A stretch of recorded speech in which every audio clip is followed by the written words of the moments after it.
Welcome back to another episode of Modify with Trick Factory Customs. If this is your first time watching, my name is Elvis. Tim, Rob, Alex, Jesse. Yes. And if you guys do not know, you guys are with JH Restorations. Yeah, that's correct. Windsor, Ontario, yeah. Yes. We met last year, actually. Yeah. You guys brought one of the coolest cars I think I've ever seen in my entire life. Well, I'm glad. Like I said, it just hit really well. So. Oh my gosh. And so we're going to dive into that a little bit because it's funny, before even you guys went to Battle of the Builders, I told you, I was like, yo, this thing has to do some damage at Battle of the Builders. Well, yeah. Like I said, it was very unsuspecting for us. Like, we built the car just because we wanted to build something different, and we had no idea it was going to do what it was going to do. We got to the show, and of course, you go through the Tread Pass booth, you go see all the other cars in Hot Rod Alley. It's just, it's just insane. The response the car get from the moment it rolled off the trailer to the moment we got it back into the trailer to go home, is nonstop. Yeah, it started right away. Like, all day. It's like, hey, did you get a chance to see this? You got to go check this out. So it was like, it hit hard, right off the hop. You're hearing about it all week. It rolled out of the trailer, and we had people following it inside. I'm like, we're going to cover it. Like, then Toyer, we're like, do we cover this up? He's like, nah, it's too That's amazing. And so we're going to talk about that. We're going to talk about your shop. We're going to talk about a bunch of stuff. And so with that said, we're just going to dive right in. So tell us a little bit about JH and... Well, we've been running it about 20 years now as a business. I've been in it since I was like 6 years old, banging on cars. Oh, wow. But the business has really taken off. It's mid-2015, somewhere in there. We just started exploiting up a little bit. In 2017, we got an opportunity to come here for the first time. We were talking just before the show that it's a quality. You see the cars here, and it's just mind-blowing. Wild. And as a builder, it's intimidating. You look at it and you go, yeah, I think we can compete. And then you see somebody else, you're like, no, it's not going to happen.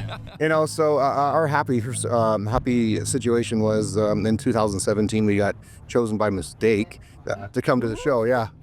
By mistake? How does that happen? Well, there's two JH Restorations, or there were two JH Restorations, one in Ontario and one in California. And the gentleman that had selected us or made contact about building a car, Randall Bates, he just says, yeah, I've seen your work. I saw that blue Chevelle you built, and I'm scratching my head. What are you talking about? Blue Chevelle. And I mean, blue Buick maybe? He's like, no, it was a Chevelle. I saw it in Indiana. I'm like, all right, I just went with it. You just went? He says, how do you feel about building a car for us for the Armo booth? And I'm like, okay, we're 6 months away, and there's this car we're in the middle process of doing. And it took off from there. We just kind of went with the flow, and Randall's asking for updates. We send him pictures. He's like, okay, that's good. It's getting closer, and we've never done it before, so we don't know how to respond to emails, or like, we know how to respond to an email, but we don't know what he wants to see in the email. Yeah. We don't know the ins and outs of it. So here's a screenshot. Here's the guys doing the thing. We registered for Battle of Builders. They're coming to the shop. They're videoing the car, and everybody's like, it's like in 3 months. And we're like, yeah, no, don't worry. The car's been built. Yeah. See, we had already built the car before we were in the process of tearing it down. We were just making better than it was when you got involved in it. So they were back here crapping their pants going, who are these guys? It's like a month and a half to go, and Randall goes, so what are you doing for transport? Like, it's going to take you, you're going to leave that morning? You're going to be there? It only takes 4 hours? I'm like, what are you talking about? He's like, well, you're just in California. I'm like, no, we're in Windsor, Ontario. And he's like, it was, and then that's when he's like, okay, on me every day. Is the car done? Are you going to get on the trailer? I'm like, Randall, we're done, relax. And it rolled through the door, and then they were happy. Like, it was nothing to, like, really wild and crazy. It was a mild Pro Touring stock chassis, 65 Olds 442 LS swapped car, but it got us some really good respect and response at a lot of the great builders that you kind of like, oh, there's Mike Engine. They come up and they're talking, and that was when like the 3D printing and all the scanning and stuff was just sort of coming on in 2017. So we were sharing information with them, and then we felt honored because they're sharing information with us. Or do you use this printer? Do you use this scanner? Who do you do? And it opened so many doors from that point. Wow. And then next year went into Edelbrock, and then we did Edelbrock 2 years in a row with a Mustang and then a Celica, and then took a little bit of time off, and we came back with the Mercure. So wow, that's a wonderfully happy coincidence. That's so great. I owe the guys so much, but it's led to so many things, like being behind the scenes in the industry now, part of Armo, managing the cars coming in now. So it's as one thing as a builder, now you've got to select the best cars you think you can get to represent the industry in what we're trying to do. Yeah. There's such a big change going on in the industry Then you got the upper echelon, and then you got these guys that are trying to get there, and it's just a big gap. And the guys are getting older, and the cars are getting better. And what we're trying to do is bring in more JDM stuff. It's really, everybody knows that's really popular, but the European cars are getting in there. Then the other side of the world wants to get in because they see this big hubbub really on the other side of the pond, right? So we started last year. We started reaching out to D-Class. We'd met them because of the Merkur. They love the interior. Of course, it hit with them really hard because they've got the RS500s, the Cosworth cars, and they don't see them modified. And in fact, when we first did it, they were like, what the hell did Canadians do to our car? And we were catching flack on social media. And Really? For that? Well, because they thought they thought we took one of their original cars and cut it all off. And then we're like, no. But they're like, but the window. I'm like, yes, I found one window on eBay. See that other window? It's still got the code in it from that guy that rolled his car. Oh, because they started putting the pieces. Yeah. And then, so then we got, when the car came over and we did Battle of the Builders with it, we met Fast Forward magazine. And they said, guys, like, this is just, we're either getting a ton of hate or we're getting a ton of love for the car. So when the car started doing the shows after SEMA, some of the guys from the UK came over and were like, wow, you fixed everything that we fix in the cars, and you made it that much better and you updated it. So that was like a really cool nod back to us that said, we did a good job with the car. And again, it was just something that we were passionate about. I've known of that car 25 years.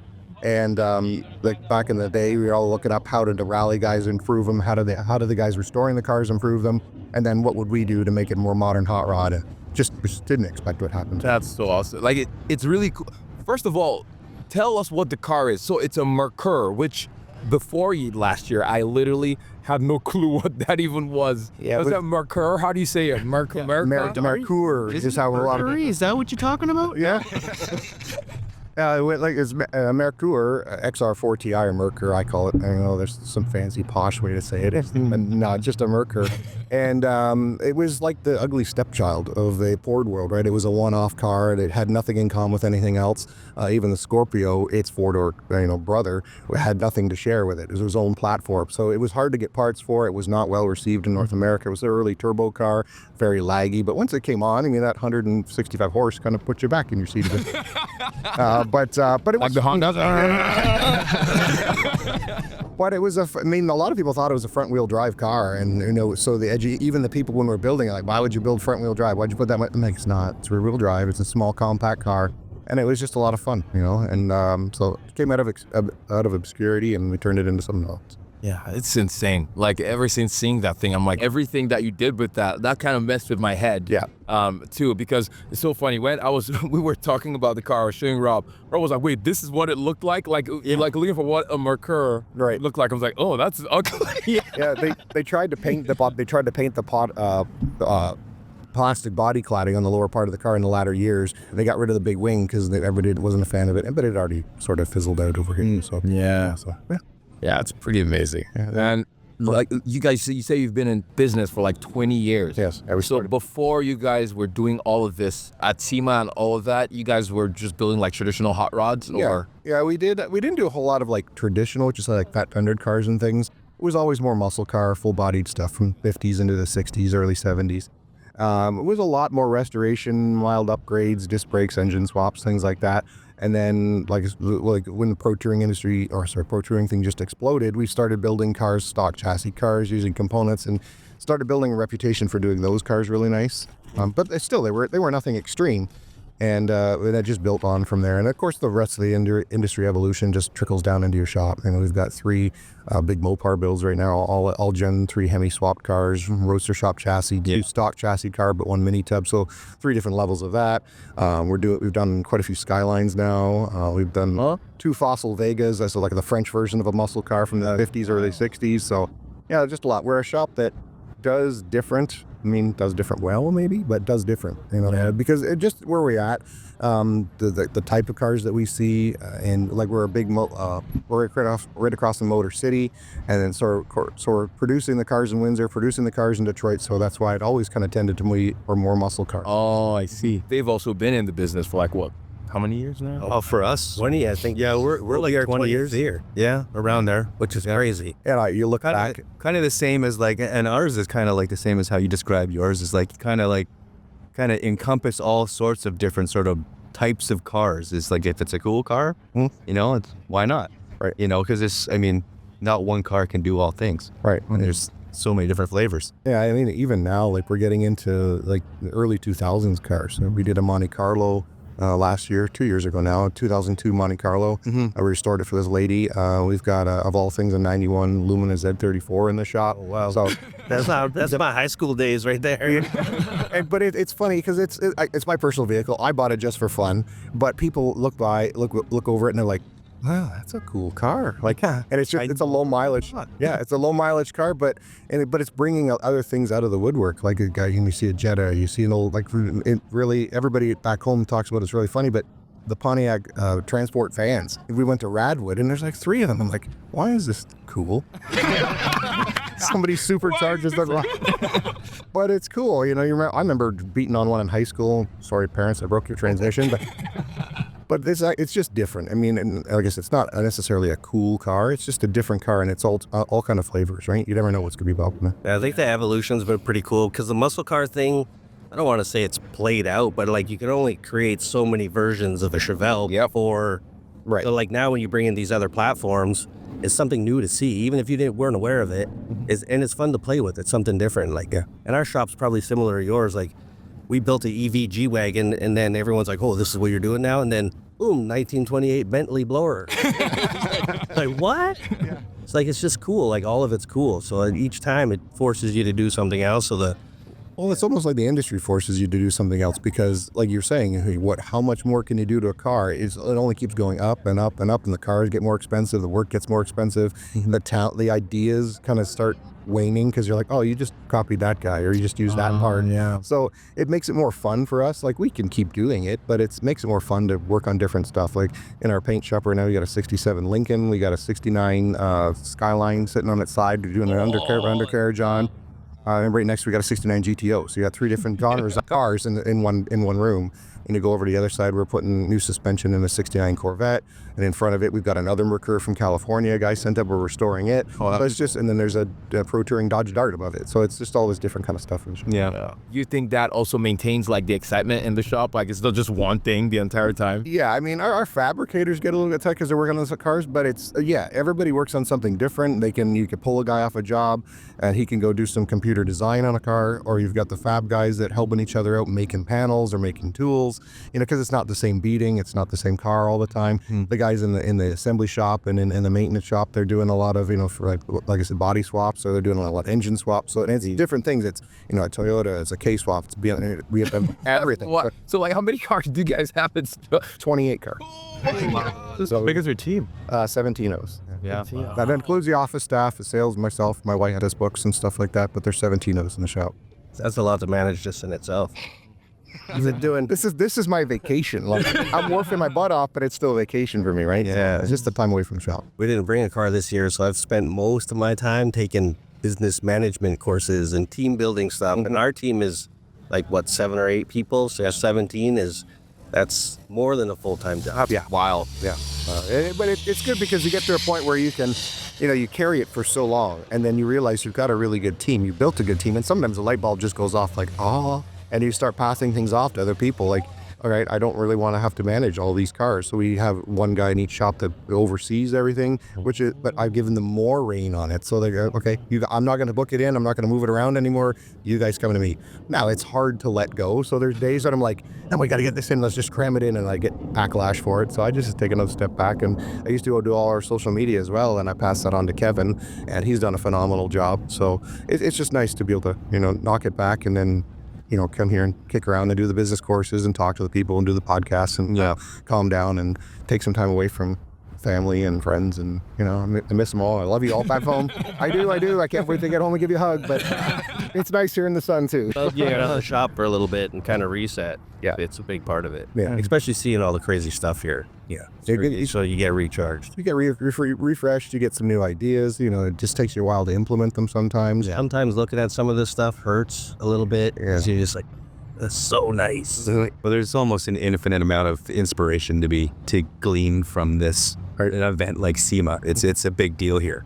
Talking about trying to build towards the standards that you see is, regardless of whatever your project is, you're gonna you're gonna go home after this and be like, okay, it's time to step up. Let's go. Exactly. And then it depends on where your standard is too. Like, I mean, everybody has a high standard, but so who are you looking at? I mean, everybody is so independent in the cars that they're building. There really isn't anybody copying anybody else. Everybody's got their own flavor for what they think is cool, how to build a car, how to build a motorcycle. There's snowmobiles in there, like there's scooters, e-scooters, electric cars. I mean, there's everything. The range here realistically is like, this guy looks like he spent $8 and this guy looks like he spent $8 million. Like, it's just so wild to like process it and take it all in when you're cruising around. Yeah, but it's all here and it's all, pretty much respected. Like, no, you don't see anybody finger pointing. Like, you might see guys going in and out of a car. Sometimes it's like, yeah, we did, and I would have done it differently or something. Yeah, but for the most part, everybody keeps themselves, and it's a really nice, respectful outfitter. I'm relatively new at building, and I'm inspired by a lot of the builds, but something I realized, I'm like, when am I ever going to get to this level? And so I have a little bit of that. Well, you look at it and you hit it too. Like, you walk in and you go, wow, how am I going to get it from here to here? Because it just seems so high, the ceiling.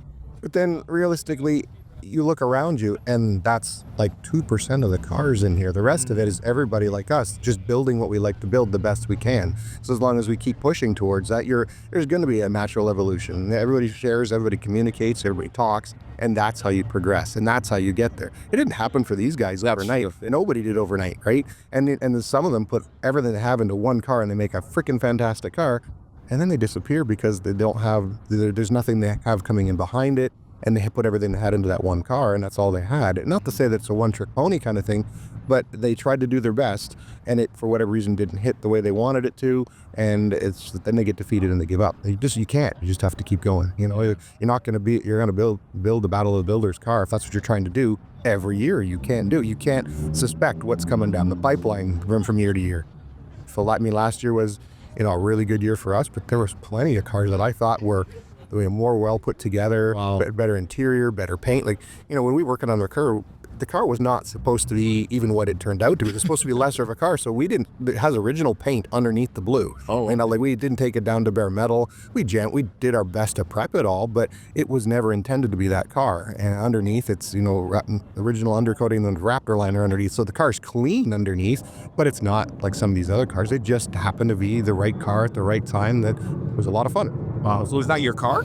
Yeah, it's my car, yeah. Oh, shoot, okay. So that's it, an home in the garage that, dogs jump on it, the kid plays it. Oh, you actually, oh my gosh. Now, we have 2 Great Danes, so I about lost my shit one day, and then I'm like, okay, everybody knows, cars in the garage, back garage door stays closed, and I had it latched.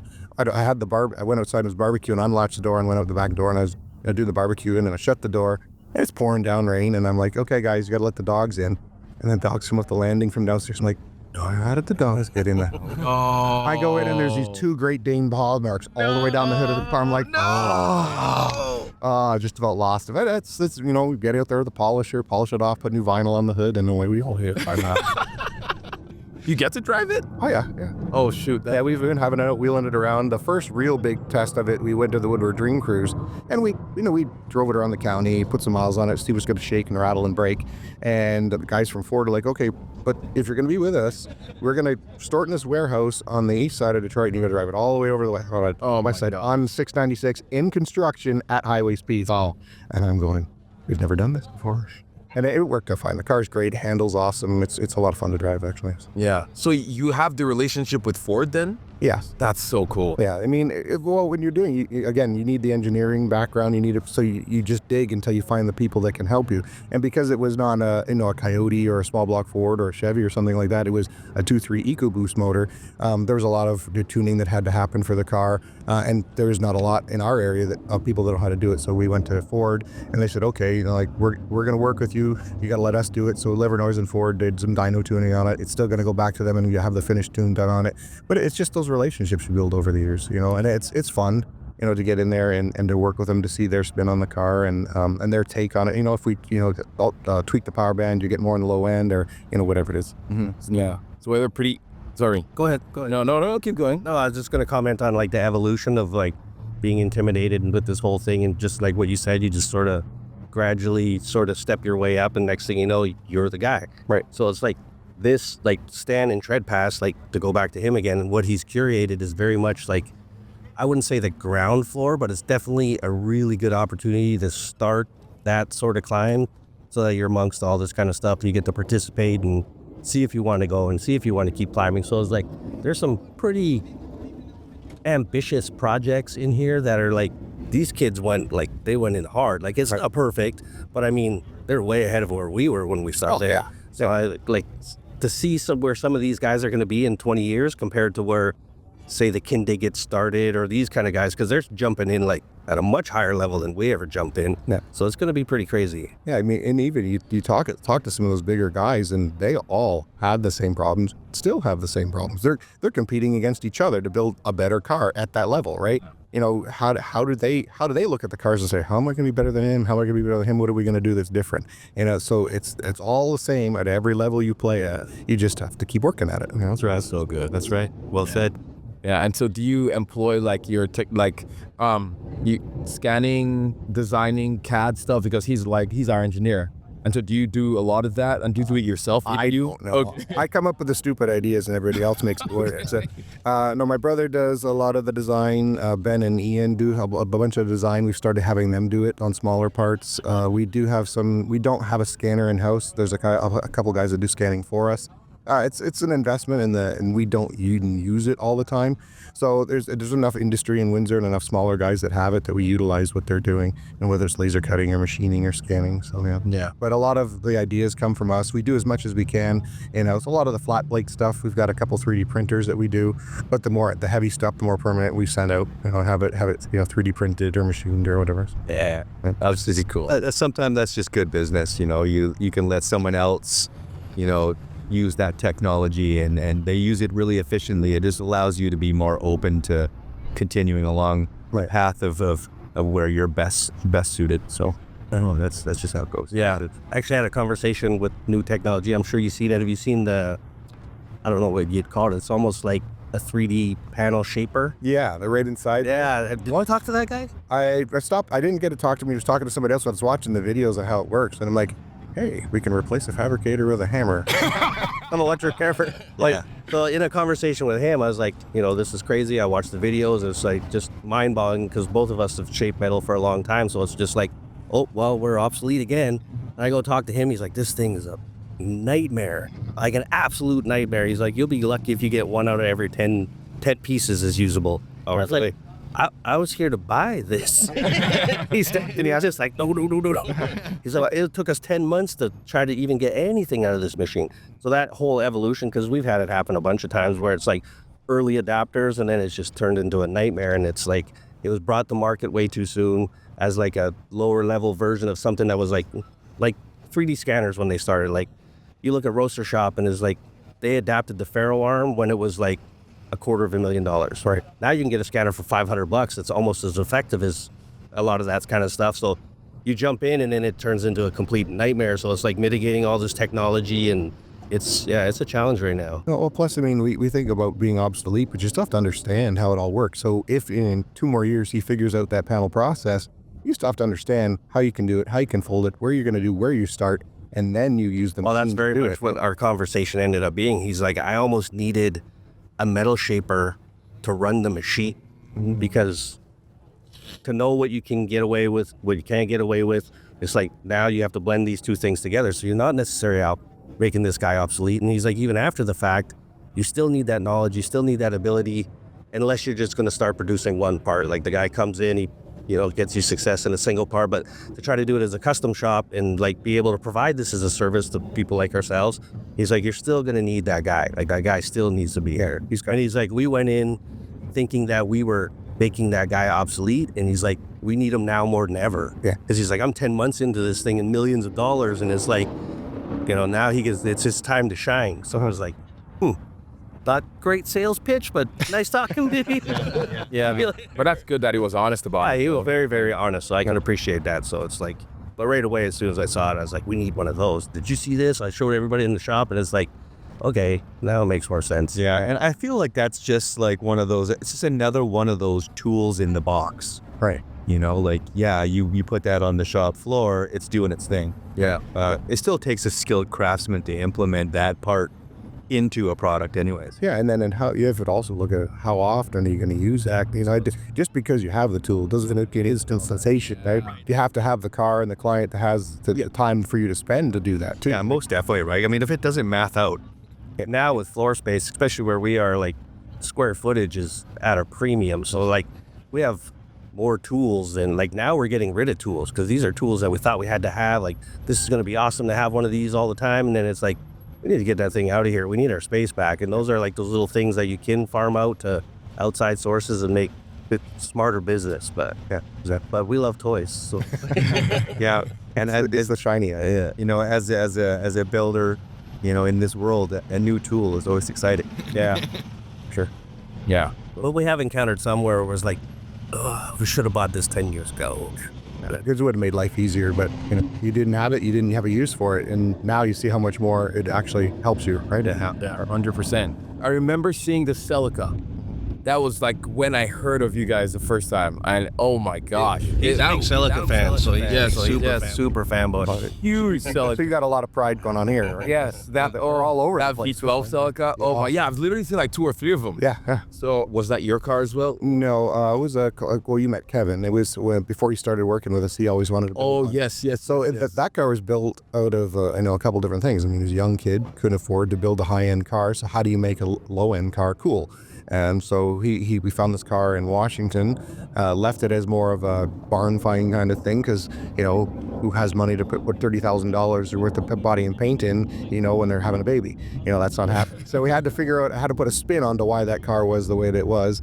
And Glenn, our sales and marketing guy, who's standing over there taking pictures, he got that's how it's one of the things happened with Edelbrock, because they got talking with them at the time saying, hey, we had one of these cars back in the day. Kevin always wanted one. He had found this one, had been online for like 10 months, and the guy wanted too much money for it, so Kevin threw a number. We got the car and we brought it back, and it was like, okay, we want to put a little bit of hot rodding in it. Toyota never went racing with this thing back then, but let's pretend they did, and kind of that's where that kind of came from. And then it was the cool part came out of all the mechanical stuff, the making the 4-link, making the double A arm suspension in the front, and slamming that LS in there with no room to do it.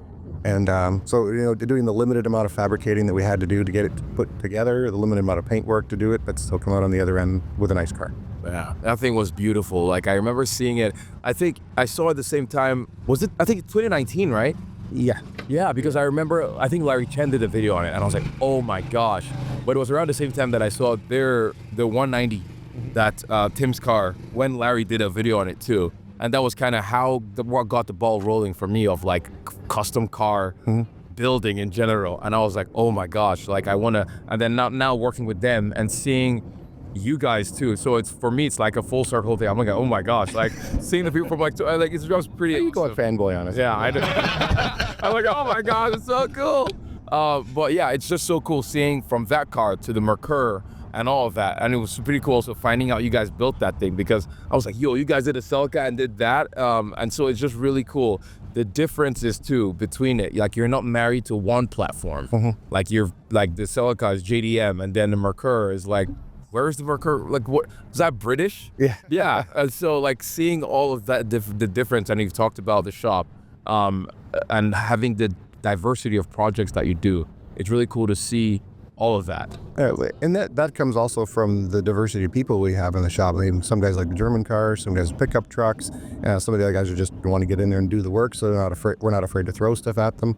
The younger generation that we're trying to bring in, it's very hard to find people right now, so we're going to the high schools and colleges and trying to bring young people in, and they have their own car love, and they just needed a way to get into the industry and show what they're doing. Much like I said, when Kevin, he worked at a Nissan dealership. He was a lead mechanic at the dealership, but he had no garage, nowhere to actually build this car. He just knew what he wanted to do, and we started working with him. He ended up coming on board right at the end of the Celica, and we got, so was his spin. Now he's brought a lot more of his car knowledge. Like, I grew up with muscle cars, and I knew about the M-Core stuff, but it never really turned my crank. Like, I enjoy it, and they're fun, but but now they really do. You realize all these differences in these cars and how cool they are in their own right.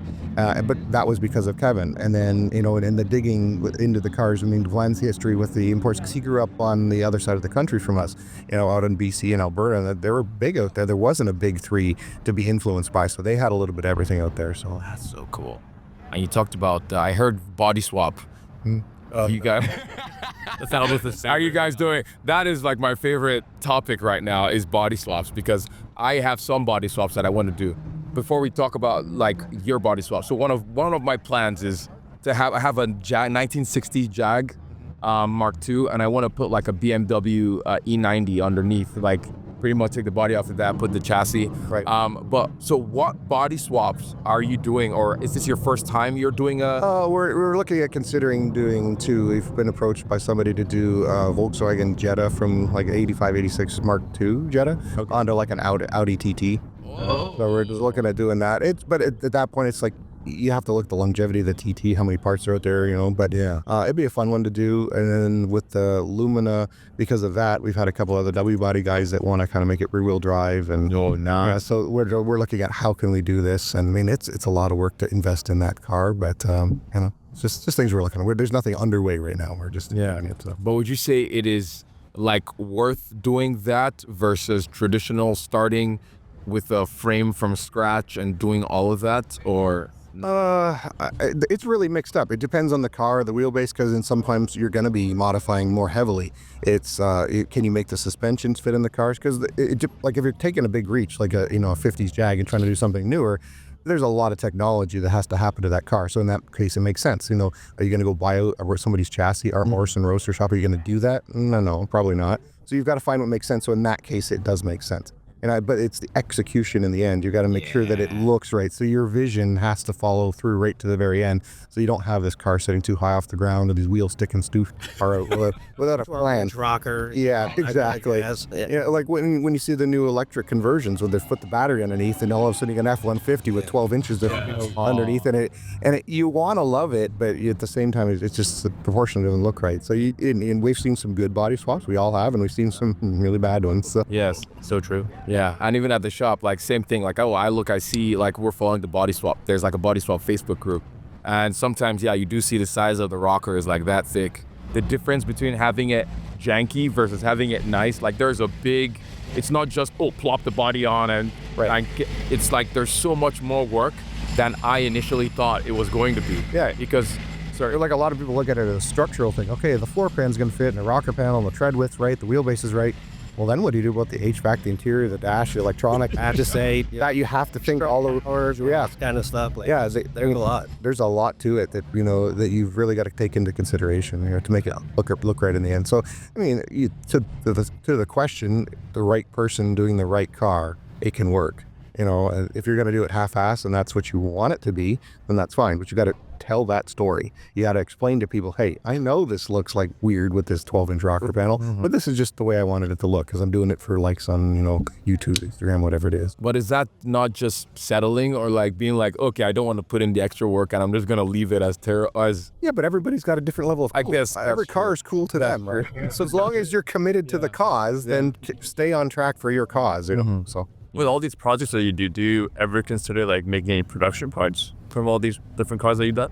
That's a good question, and it's very hard because we do so many different things. There's not a lot of room to make, like nobody wants really a body kit from Recur. Like they're out there. Are you going to pay $30,000 for a body kit when your car's worth $10? That kind of thing. So we've tried to kind of do suspension components, braces, engine swap brackets, and so we do some of that. But as far as billet pieces, hood hinges and stuff, we just don't do enough of them. So if we were doing a whole bunch of Camaros and we knew what the hood hinge was supposed to be, we'd do like Ring Brothers does, make that, or you make a mirror. But we're so devoted to building the cars differently and using the great parts on the market and then modifying them, make our own. That we don't right now. We don't see a need. I mean, there's a lot of money in parts, but there's also a lot of investment on the back end to make those parts. Yeah, so true. Yeah, it's a tough thing to sort of navigate because, like, for me, the 201 platform, everyone thinks we're the guys now, and they want those parts. But once you try to take those parts and bring them to market, it's like you can still buy one of those cars if you look hard enough for $500. And then I'm trying to sell you a part that, like, if I almost make nothing, is $3,000. Right. Just for the sake of doing it, because you want to be, you know, when you want to participate, it's like it just ends up going nowhere. So it's like trying to navigate that space right now, because like now we've done a run of G-Wagons. So it's like, okay, now we're starting to get some repetition. People are reaching out wanting those parts, but traditionally it's like every single car is different. And then just to do one for somebody else, it's like, hey, can I get a set of those? You're like, as a one-off, it's probably $7,000. And they're like, oh, like, you guys are ripping people off. I was like, I didn't rip anybody off. That's just, I'm telling you what it costs. Right. If you decide to pay that, maybe other people will think it's a rip-off, but you know, for us, it's the amount of hours you get into some things, and developing a product it gets costly really fast. And I don't think a lot of people understand, especially when you're playing with these sort of off-brand platforms that don't really necessarily have, like a Chevelle, you can buy a part for $500 or $15,000. Like, the range is there. So as long as you fall within it, you'll probably have some success. But some of these things, it's like you're almost establishing the market. Right. So it's, Well, if you look at kind of the industry and how this is like a revert back to what traditional hot rodding was. Everybody's trying to find the cheapest car, put it together the cheapest way, but have the best looking thing in the end. Because, you know, like you said, nobody wants to spend $7,000 on a piece to put into a $10,000 car when you spend all that kind of money on one spot. So, and the general public doesn't understand sometimes the amount of energy and that we put into the cars, or what we eat to create the car that we want. so what I was about to say is, like, people love buying the $7,000 part, and then they want to give you $10 to put it in the car. Yeah. Like, that's the other side of it. Like, we get people that love bragging about how much they paid for parts, but then when the labor bill comes, it's just like, oh, what is that? What did you guys do? You're like, what did we do? Right. We took all these things and put them in one place for you. Well, when you get a customer in and they have this, idea that they want to build out of their S10, you're like, okay, they want it dropped, they want it, a chassis, they want parts, or they just want a suspension, they want brakes. And before we start a build of any consequence, we make sure that we have all the major parts up front. Like, we're doing an LS swap into a 68 Beaumont right now. The gentleman's got $70,000 in parts. And he's like, well, how much to put it in? I'm like, well, those are mechanical parts. There's no body work going on it, so probably about the same to put it in the car. And he's like, huh? Well, it's the effort. Like, how clean do you want it? Like, I could take the LS and literally stuff it in and have your wiring all over the place, but you want it to look like the other cars are built. Usually bringing some form of a reference, and you're like, this is what this costs. Right. Yes, it can be done for this, but it's going to look like this. Right. So it's like the education part of it is hard to mitigate. Like, it's, and a lot of stuff, we'll get some pretty high-end bills that have decent budgets, but then they're sending you reference photos of cars that are here. You're like, well, that car's probably $1.5 million, $2 million. Like, and you could tell them, like, those people can come up and do something like this and be like, we have 12,000 hours and $4.1 million into this car. And somehow they still think that you can do it for a tenth and 3 times faster. Yeah. Like, what? No, it's a constant education process with your customers, with your employees, because, as you give, like we talked about earlier, more responsibility to your employees, you have to make sure that they don't overstep. And so you've got to make sure that they're communicating the same message you're communicating, and that the customer really understands what you're trying to do. That's the hard part we all struggle with too, because we all get excited. They're like, come in and like, can we do this? Because I saw this online. Yeah, we can do that. And you forget to tell them, but that's another $10,000. So true. We call it the magic finger in our shop. They just wave them. Can we do this? Can we do this? You're like, yep. Then here's the bill. It's like, whoa. You're like, there's 1,000, there's 1,000, there's 1,000. Yeah. So, but it's still a lot of fun. So do you guys have any problems finding like younger talent, people that come into the shop that can do the work? So what do you do? For us, it's a huge struggle. Like, do you go outreach and things to schools, or? We haven't traditionally, because we have a pretty small crew, but it's probably something that we're going to have to start doing. Okay. But it's hard to, like, now we're kind of trying to find more specialized people, not because they're easier to replace, but it's like when we get so heavily invested in one person that can do everything, like when you lose that person, it's a giant hit to the shop. Right. So it's hard, and it's something that we have to get better at. But finding these people, like, we have so many people that have so much enthusiasm. Like, if you're in our DMs, I got people that are like, I'll work there for free, until they got to work there for free. So it's like they all want to do what we want to do, but it's once comes time to actually do it, and like the reality of what it is, because somebody new will come in, say 3 months outside of this event. So it's just like all hands on deck. It's, you know, we're staying up late, we're busting ass, and then we get to go do this crazy thing, and then you go back and it's all the way the other way. So it's like, now we just got to work. That's it. There's no, you know what I mean? So it's a tough sort of thing. So if anything, I would never hire anybody until after SEMA. Like, I have like a hiring season now. Like we only hire in January through, you know, June, because it's a roller coaster for some people. Like it's because we do get to participate in a lot of the stuff. There's really high highs and then there's lows too, where it's like, hey, we got to get this done. Let's get cracking. And they're like, oh, for what? It's like, well, so we can get paid. I just got to make payroll here. Like we got to call ass. And when you don't always have that brass ring at the end, it's some people, like we've had a lot of people that have sort of, they just want to chase that. And then once maybe you take a year off, it's just like, yeah, so it's hard. Yeah, it's hard. You got to always be on it. You got to be present. So you have to find somebody that really wants to do it. Like they want to be a part of it all the time. So it's like, and we're kind of guilty of it because you do sort of dangle that brass ring. Like, hey, we can do all this crazy stuff. It's super awesome. But and when it's time to get down to it, it's, you know, you get those low lows and then they're like, oh, I don't want to do this anymore. So yeah, it's tough. Pretty much, I think probably 9 of the courses I took is becoming better at just that. Communicating, finding people, retaining people. So it's been a struggle because for us, we're so heavily invested that we're just go. Like we love it. Like I'm there on the weekends, I'm there late. Whereas probably traditionally our life work balance hasn't been the best. But now that we all got families and they have young families and he'll probably have a young family, it's like we got to take that into like greater consideration because the landscape has definitely changed. Because where we came from, we were in industrial fabrication. So like where those guys came from is like, you just bust ass. You want stuff, bust ass. So we just busted ass and then we got stuff. So it's a formula that worked for us. But now that it's changed, it's like, you know, like you guys are all a bunch of babies. Yeah. Because we expect from them, but we put into it. To forget where their owners like me. Not for until I was, you know, late 30s, early 40s. It was me. You know, I had a girlfriend and I had a house, but didn't have kids, didn't have dogs, didn't have responsibilities, so I could be there. Then, you know, I met my wife, and she's got 2 boys from previous marriage. So, and that starts taking your time. So all of a sudden you're not there as late on Saturday anymore, and you're not going in Sunday anymore. And then you have a baby girl, and your wife needs help because there's a cry. And then you look back and you're super stressed because you're trying to handle both ends of it. And you wear yourself out. So then we've turned to, you know, it's hard to find, like you said, people that have the same drive and same ambition. So we go to the schools and like the co-op programs in high schools, and that's how we found them. So our hiring period is free people to work in September till the following summer.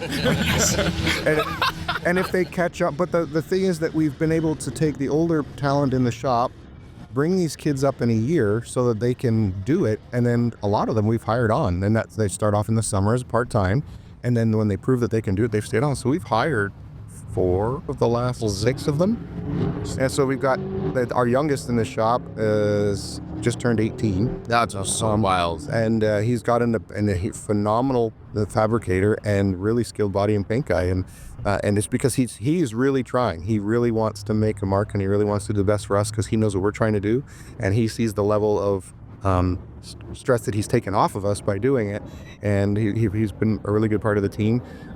Keely's another young girl that has come to work for us. She's started off wanting to be a mechanic, but she's kind of a jack of all trades. So in our shop, we kind of move people around. So you start off in one area where you think you might be strong. We bring you up to a little bit, spend, in their co-op program, they spend like 3 weeks to a month in that area. Then we move them over to the next spot, and we kind of feel where they feel most comfortable and where we feel they're doing the best work. Okay. But they're getting trained by all of the guys. So there's amazing mechanic on one side, body on the other side, sheet metal. They're all being taught how to do this. So we're trying to create little jacks of trades, masters of none, in all these kids, and then until they find their mark of where they want to go. So now Ethan's gone to school for body and paint. Ely's going to school for mechanics. So we're just from there. We've had some interesting experiences with some young people that we've hired. So it's definitely a challenge. Like you'll have a guy that's like standing there with the sander, like, you're like, put it on the car. If you're gonna press the button, you might as well be doing something. Like it's wild. It's a lot. And then you get discouraged, and because we got to be working. Like we're not in a position where we can just stand around and watch everybody. Right. We got to be working too. So then it takes time away from what you're supposed to be doing. So it's kind of this catch-22 situation. So right. it's Yeah, it's a big learning curve. Yeah, it's interesting because I think Chris Ashton, we had him on yesterday, and he also talked from Ruffian Cars. He talked about same thing, like of hiring young talent. I think he's also hiring someone. I think the kid is still 17. Still in high school. Yeah. I thought he's asking his dad. He's like, is it okay if I take this guy right after high school? Yeah.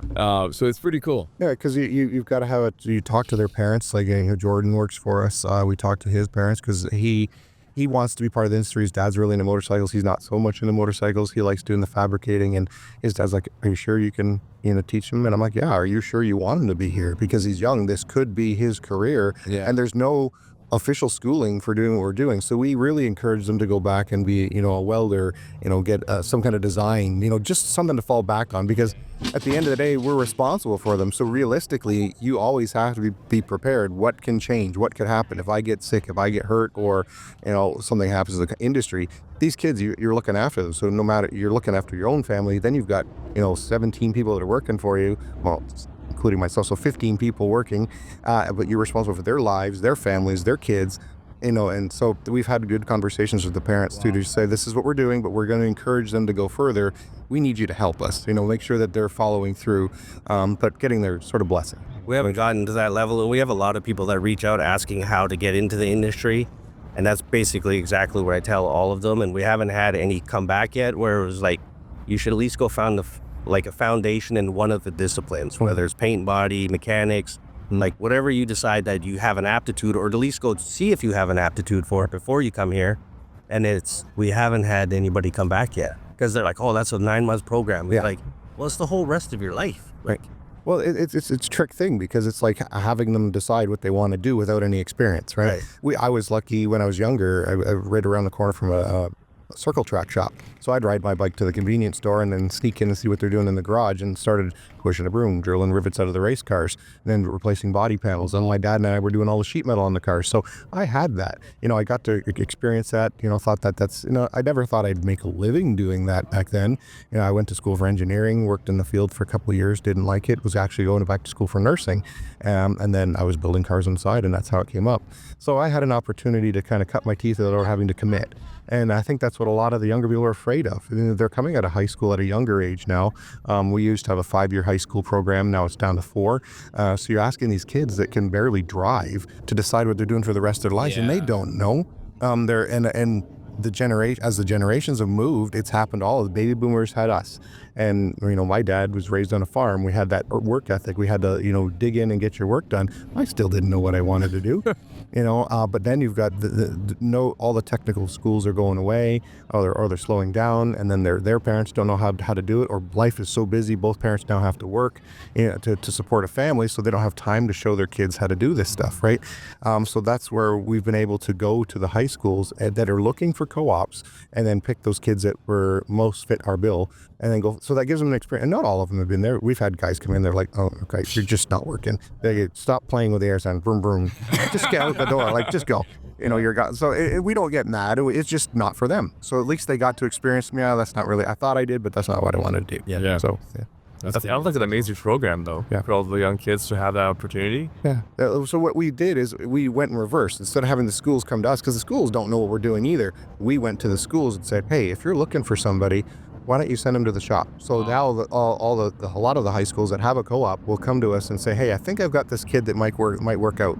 So we went the opposite. Instead of having them come to us, we went to them, because it was a need for us, and it helps us. And if the kids stay on, and with 2, 3 years, 5 years, 20 years, that's an added bonus for us. And then we just keep repeating that process. Wow, that's amazing. Yeah, that's really nice. Yeah, well said. Pretty awesome. It's just so awesome hearing just so much, like the passion that you have for teaching or the young generation. Like, that's so huge. After following you guys for so long, it's really cool to come full circle and actually have a chat with you on this, and seeing your builds. I'm looking forward to. Are you guys gonna have something here next? Yeah, we got a couple coming back. A couple. Oh, sweet. Okay, that's sick. They're not an extreme build again. We've got a Nissan Silvia we're trying to get done. The gentleman's from the U.S. It's been in our possession for the last couple of years because it couldn't come to the U.S. So he wants to finish it and bring it over.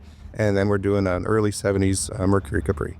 Oh, Another Mercury Capri. Oh my god. Yo, Another British car. I want that car so much. Like the 73 Capri. Yeah. Yes, like with the circular headlights. Yes, sir. Oh my god. Water Okay. flare. Okay. So we're doing sort of like the British inspired race, but we're doing small block Fords, 8-stack fuel injected, all that kind of fun stuff. I have always wanted to do a Capri. Like I just love the way they look. Like the styling. My dad used to have one when he was when he was younger. We'll continue to build on your wet dreams. Yeah, literally.